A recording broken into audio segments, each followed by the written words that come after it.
Today, how the military is dealing with the problem of stalking and intimate partner violence.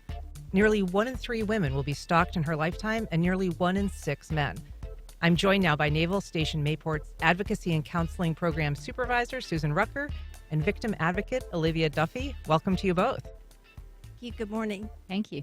And we want to hear from you as well, especially if you are current or former military. Did you witness or endure domestic violence while serving? Give us a call at 549-2937. Don't forget the 904.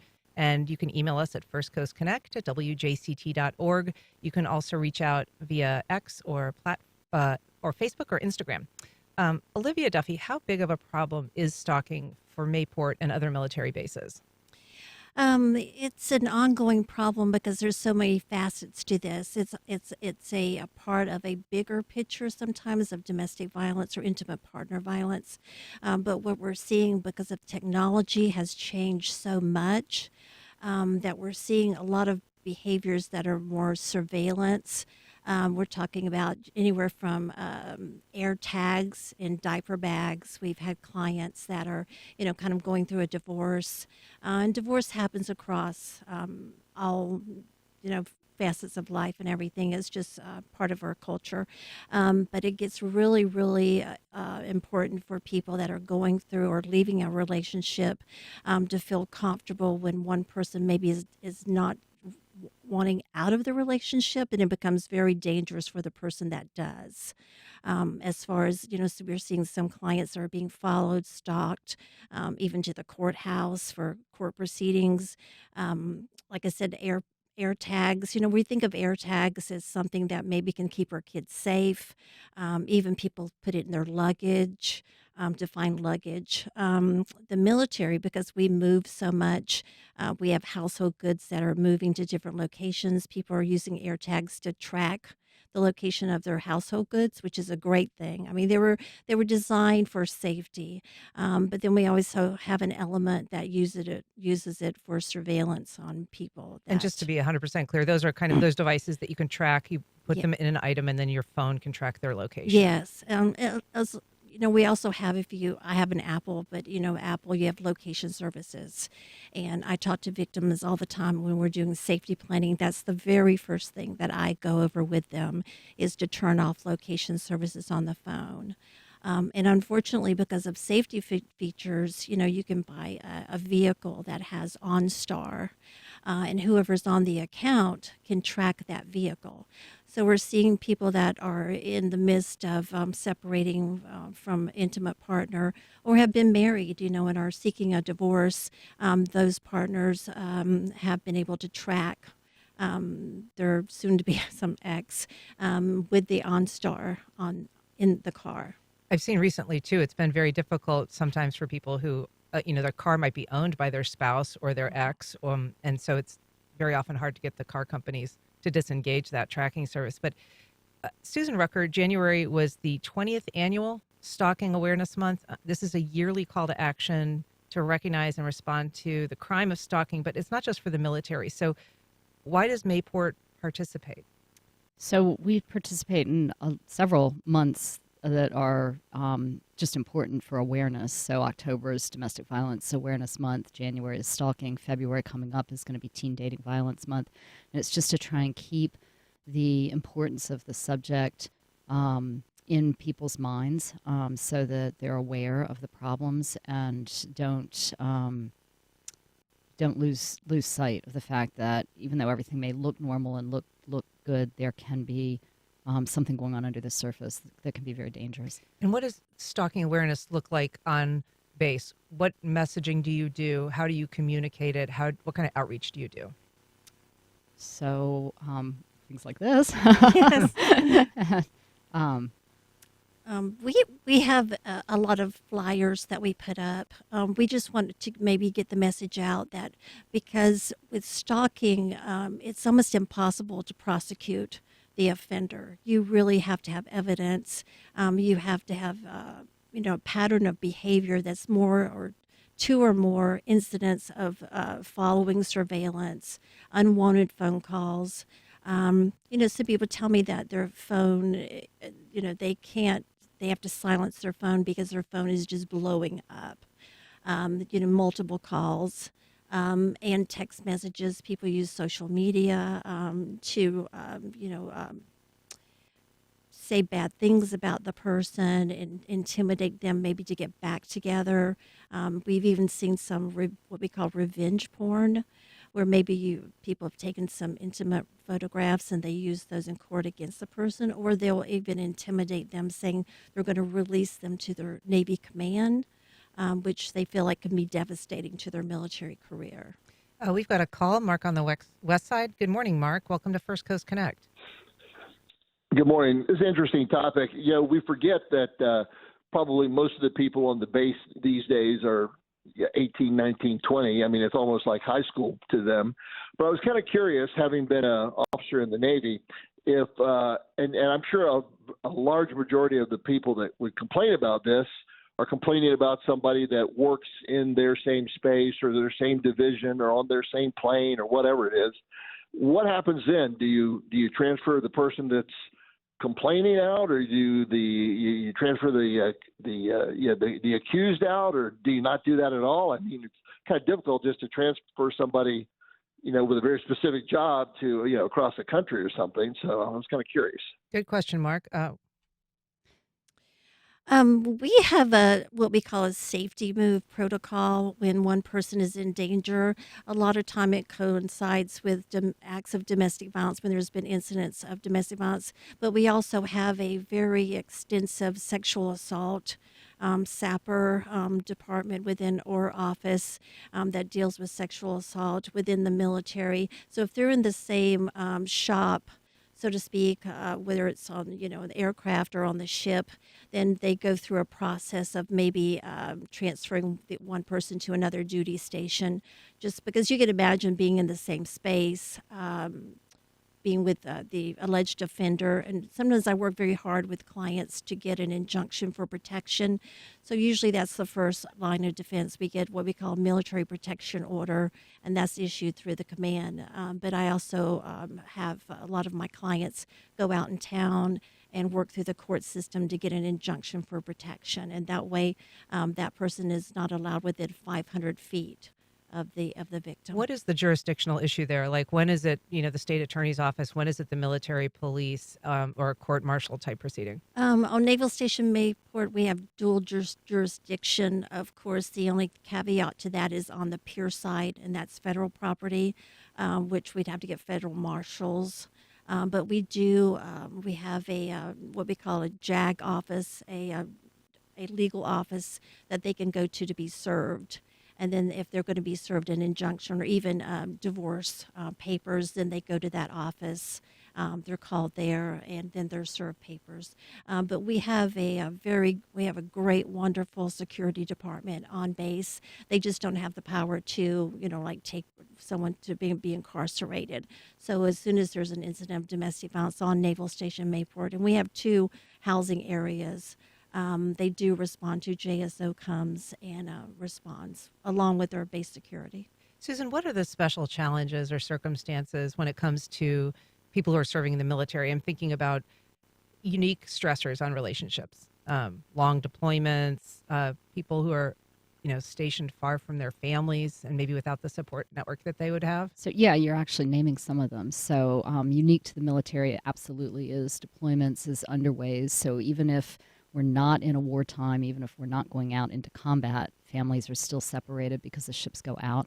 They're underway, they're doing testing, their workups, they're that sort of thing. So there's a lot of separation. There's a lot of, I'm a single parent family, now I'm a dual parent family, now I'm a single parent family. So a lot of adjusting back and forth between that. And then there's the, the moving. So changing duty stations every so many years, which in some ways creates a really close community. Most military facilities that I've been on, the families, they connect, they support each other and so forth, but it also keeps you more distant from the friends and family that you maybe grew up with, that support network. So then the other thing that is somewhat unique to the military is that the age of marriage tends to be lower than the regular civilian population. So we've got younger people getting married and younger people having children. So just maybe a maturity factor or less life experience, less relationship experience. It's kind of like our caller Mark was saying. A lot of people on base are, teenagers still, right? And very often in relationships that may be, marital stressors that they're experiencing. I mean, traditionally, the military has had one of the highest rates of divorce of any career field, in part because of those stressors. And I know that Duval County for a number of years led the state in an exceedingly high divorce rate, something that was often attributed to the presence of the military here. So those stressors, I mean, before they escalate to something along the lines of stalking and domestic violence, what services are in place for service members who are just kind of dealing with those circumstances? So we actually have a counseling component that is separate from domestic violence. So if you are feeling stress, whether you're married and it's marital stress, whether you're single and it's just, I'm not sure this is the right career for me, or I'm, whatever's going on, you can certainly come in and seek counseling services that we offer. This isn't just us. This is NAS Jax and Kings Bay, and pretty much every military installation has, some kind of counseling services available. And then Fleet and Family Support Center, which is, excuse me, where Olivia and I work, has a lot of other supports for military families as well. We're talking about the issue of stalking and intimate partner violence on the military bases and involving people who work for the military. We invite you to call at 549-2937. You can also email us at firstcoastconnect@wjct.org, or you can reach out on X or Instagram or Facebook. Olivia Duffy, you are a victim's advocate. What kind of stories have you dealt with? What kind of circumstances is there a typical situation? A lot of times, like out in the regular community, not just the military community, we do see, because of the stress, some alcohol abuse. And like, again, we're talking about the younger, the lower enlisted. Not always, but, alcohol as a stressor reliever, even though we do have a great, we have a stress management class, we have an anger management class that we have online. So that's great that we have that. But, people do turn to other negative ways to cope with stress. And we're seeing some alcohol. And one of the biggest things is financial. We're seeing a huge financial burden on the military. I have gotten a lot of food insecurities with our military families. We have lower pay, maybe 4 and 5 children, and there's just not enough money to go around. Sometimes because of the moving all the time, because I was a Navy wife for 20 years. I did start my career several times to get my degree. So it's really a burden on the spouses. Some of them don't work. Some of them have left high school to marry maybe their high school sweetheart, and now they're in the military, and they're not employed. We have a EFMP program, Exceptional Family Member program, for families that have children with special needs that are maybe on the spectrum or somehow. Mm-hmm. And then sometimes since the military member's gone so much, it's on the spouse to stay home and care for those children because the military, you're not with family. So where do you turn to for daycare, for watching a child with special needs? So that gets to be a really big problem, especially financially when there's only one breadwinner. And that's also true of domestic violence. We see a lot of domestic violence cases where the families kind of, I would say for a better word, just kind of stuck together. We have families that are going through a divorce, but they don't have the money to move out to 2 different residents. So they're trying to maintain a household and be single but married in the same household. And that's almost like a recipe for disaster. Wow, I would bet. We got a message. Lisa on Facebook is asking, what legal protection is there for phone stalking when the abuser is actively intimidating through phone contact? That's hard because, when you're stalking, you have to have the evidence to prosecute. What I about before, there has to be an alleged offender. There has to be some means to prove that's the person you think it is. And a lot of times people will have what we call burner phones where they constantly call that person unknown number. If you go to your carrier and you're taking your phone and you say, I'm getting multiple calls, you have to really narrow that down to a person to be able to prosecute. And that can be very difficult. We also have an email from Mark. It's kind of a long email, but basically he says he was involved in a contentious divorce and that his wife's attorney used domestic violence, the system, as a tool against him.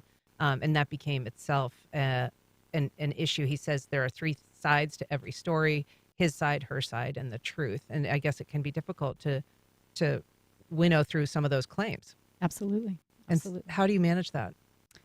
Best we can. I mean, absolutely. We're trying not to make anything worse. We're trying to make things better for people. So in terms of the domestic violence services that we offer, we have the victim advocate services, and we also have case managers who, if we have a domestic violence incident that we're looking into, they're going to talk to people on both sides to try and get a good picture. And we try and make everything that we do is treatment-based. It's not about punishment. It's not really about legal or divorce.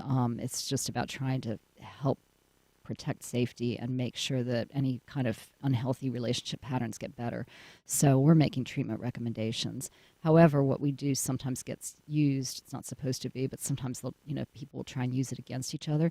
When they're dealing with the court, either for injunction or for divorce or for child custody, all of that stuff. So, it's just we're doing the best we can to help people, and people are in a rough situation. And so the military, like perhaps, law enforcement, if you are, served an injunction or if you have a domestic violence issue in your relationship, that can really derail your career.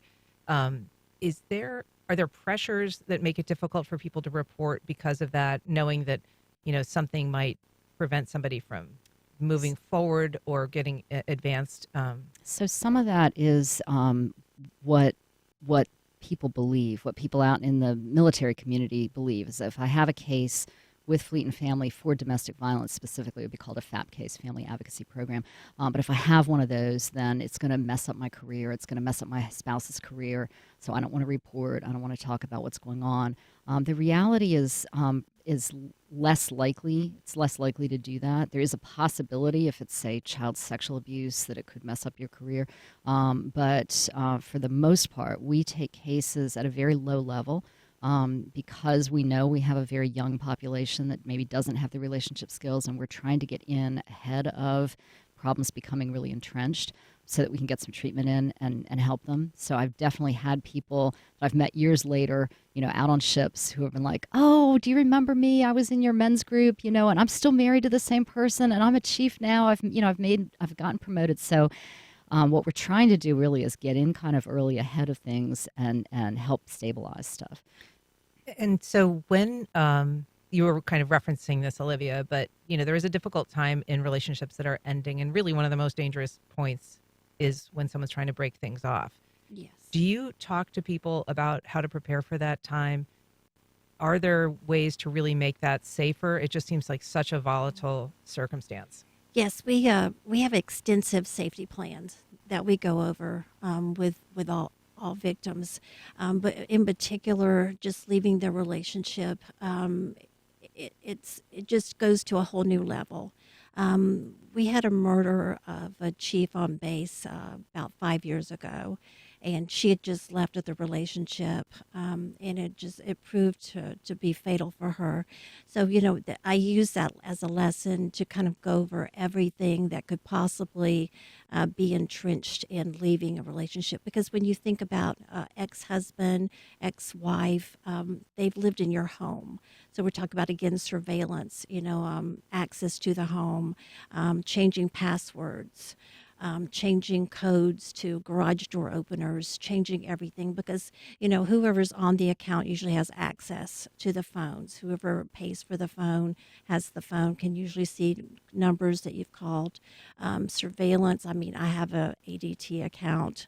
So if when you have those codes and you can see inside someone's home, that's a complete invasion and it's very, very dangerous.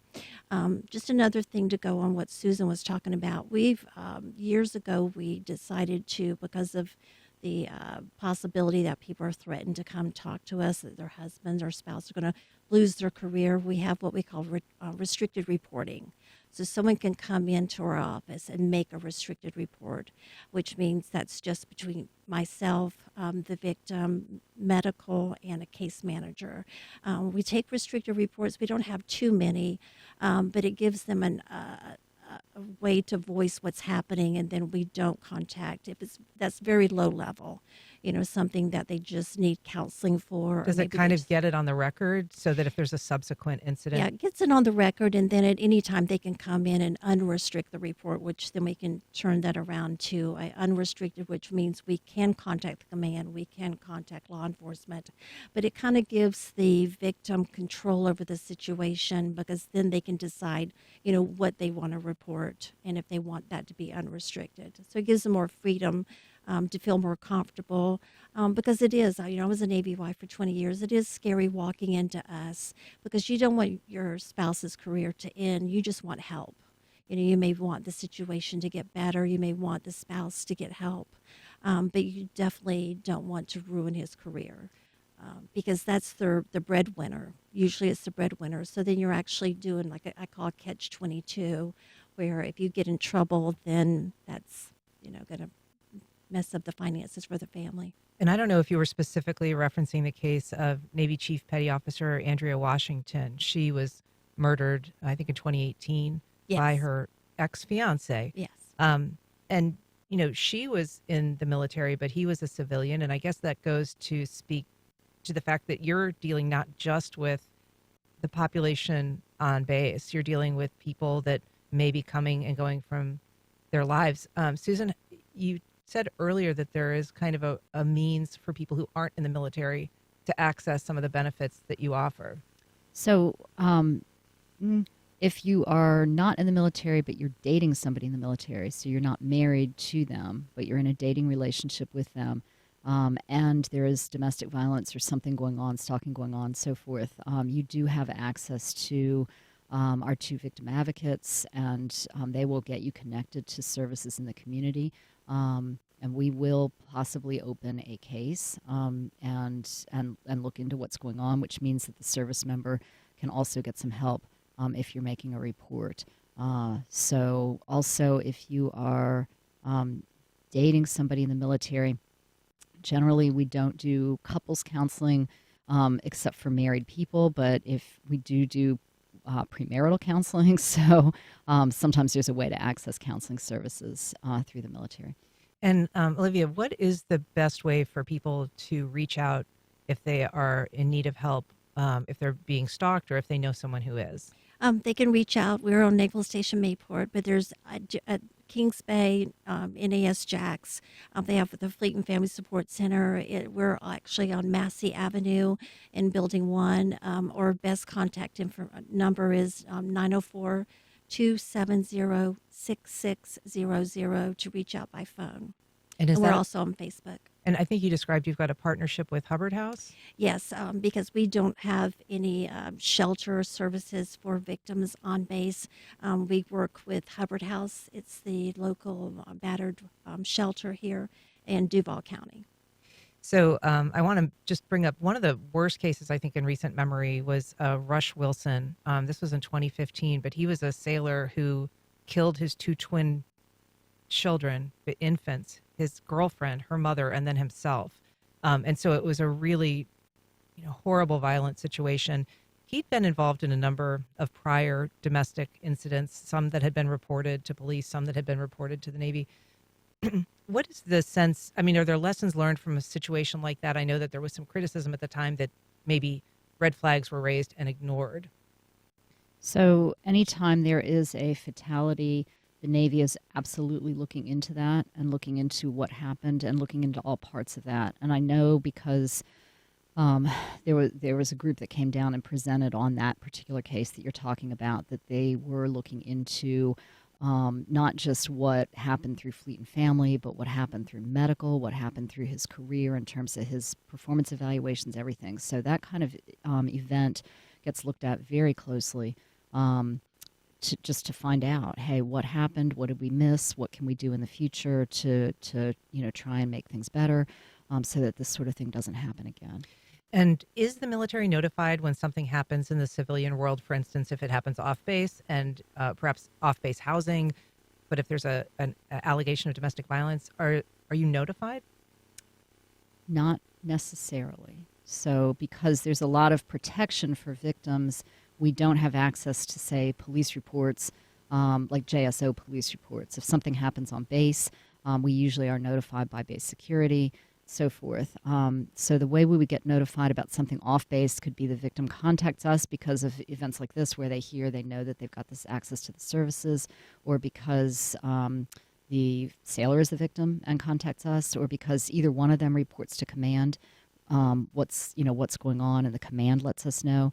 So there are ways that we find out, but I don't know that we find out about everything that happens off base. And Olivia, you encourage people to notify if something happens? We do, because there's a program. It's called Transitional Compensation, and it's a program where if a service member is being discharged from the Navy because of domestic violence or intimate partner related incidents or child sexual abuse, then the family can get a stipend for up to 36 months. Monies that will be needed to help the family make a transition. So it's really important that if people are in an intimate partner situation, they do let us know, because everything is free. So we have counseling, we have the PFM, the personal financial management, we have the new parent support for people that are pregnant and going to have a baby, because it's a difficult time. You're away from family, you're pregnant, you're having a baby. So we have those programs in place. So we just want to encourage everyone to come and contact us. Well, Olivia Duffy and Susan Rucker, thanks so much for coming in today to talk about this. Thank you. Thank you.